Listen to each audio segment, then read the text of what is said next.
చేస్తాడు, న్యాయమడే తిరిగేది 24 గంటలు. అబద్ధాలు ఆడేది, మోసం చేసేది. వద్దురా మోసం చేయొద్దు అంటే మోసం చేస్తేనే అర్థం అనేది. నేను 7 సార్లు గెలిచిన నిట్టున్నా, 3 సార్లు గెలిచిన ముఖ్యమంత్రి. అబద్ధాలతో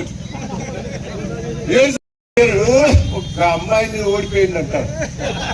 నేను 7 సార్లు గెలిచిన బిడ్డ, నువ్వు గెలిచింది 3 సార్లు.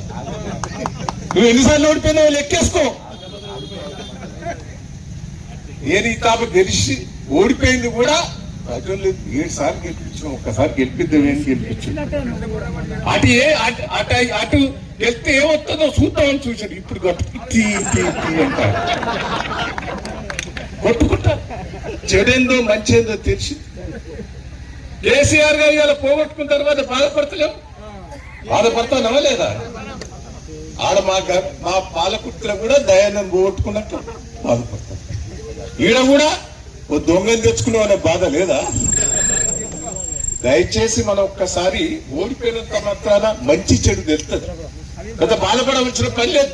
వాళ్ళ వద్దన్నా కేసీఆర్ ముఖ్యమంత్రి అవుడు ఖాయం, మీ రాజయ్య గారు ఎమ్మెల్యే అవుడు ఖాయం.